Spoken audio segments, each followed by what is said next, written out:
At the beginning of this series, I made a couple of videos that I was so excited to get out that I sacrificed quality so that I could make sure to maintain a weekly schedule. We're not doing that anymore. This is the revisit of the Monstera Deliciosa regular form. Monstera Deliciosa is one of my favorite plants. It looks different at different stages of growth, so this plant is very hardy. The leaves have a beautiful waxy sheen that gives it a beautiful shine that not only makes it difficult to film because of the reflection of the light, but it actually does reflect the light in a bright window setting. It reflects it if you're shining a grow light on it.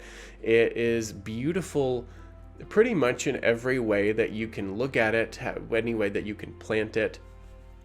And that is one of the reasons why this plant is one of the common plants that people are obsessed with and can't get enough of. I actually plan on doing a different video on different variations of this plant because I want to make sure that I do this justice the second time around. So be sure to stay tuned for that. But back to this beautiful plant. So I have very many plants of Monstera Deliciosa, and I will actually happily tell you why. So this large one I actually bought at a big box store at Lowe's. When they first came out, it was about $20, I want to say. I will be disclosing prices in US dollars here.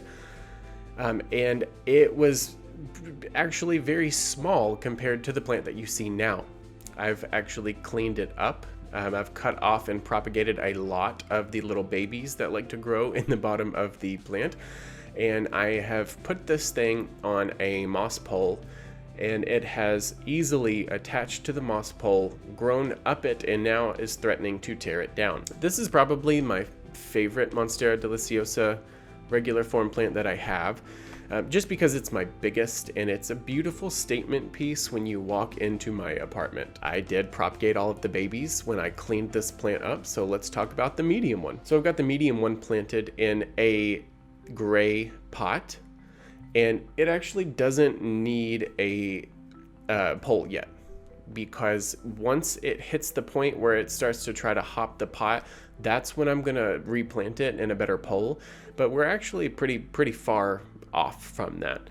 As you can see, it has a little bit of arch in the stem at the bottom and has shot out some aerial roots that I've actually had to cut because these aerial roots will grow massively long, and they'll try to attach themselves to other pieces of furniture in your house, like they have mine, and then you kind of have to chop them off. But I just want you to know that it's okay to do that as long as you don't cut it at the stem.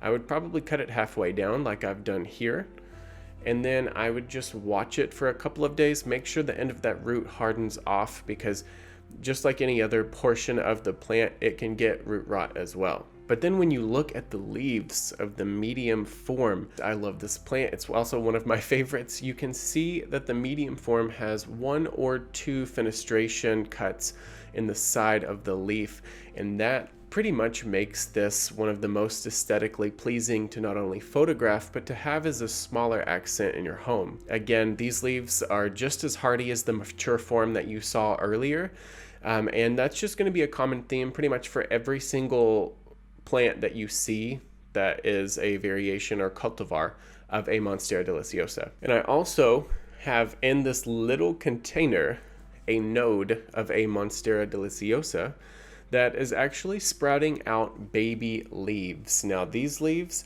it's pretty much going to be the shape of any and almost every Monstera and philodendron that you grow from a node. They're all going to have a little teardrop shape leaf, and then the real leaves is what's going to form after this has efficiently grown a root system and decides to take off in growth. This one specifically, I did have a full plant that completely got root rot above the node, so unfortunately I did have to chop that.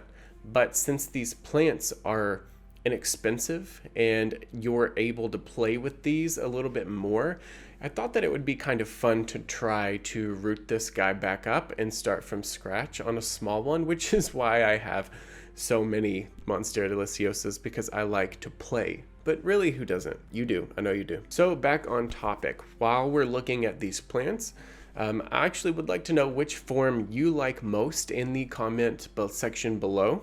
And also, if you're watching this on our sponsor, Plants Across America, please put a comment down below and let me know what you think as well. As far as taking care of this, I did say this multiple times in the past, and this will be a common theme going forward in my channel, minus a few exceptions.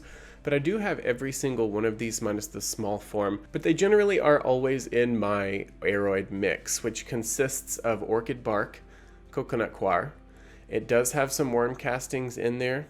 It has some perlite, and about 40% of the mix is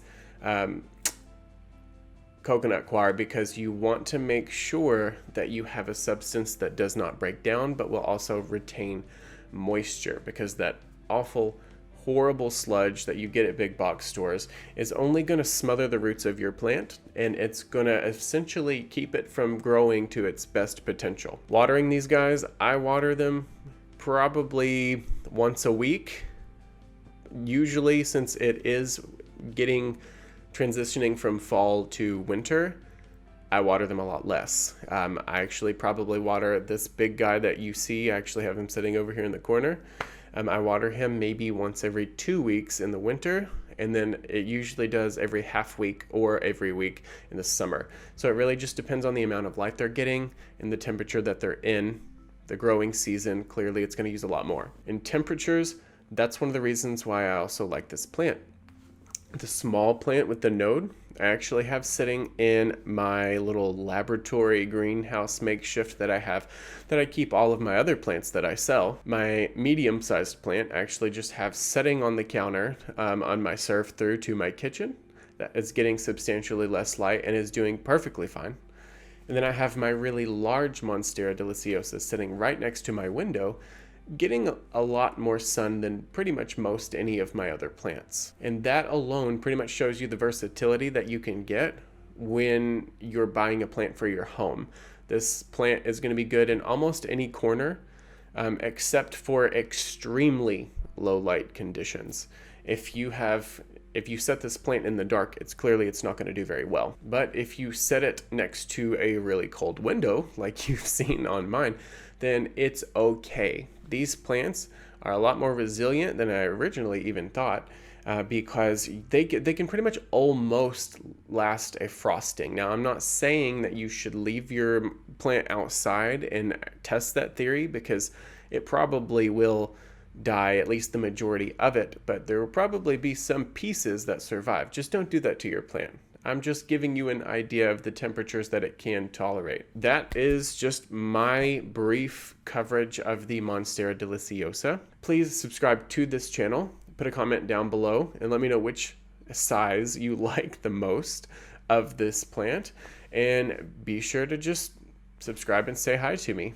I have multiple channels, which you can find in the links below, and follow my social media as well.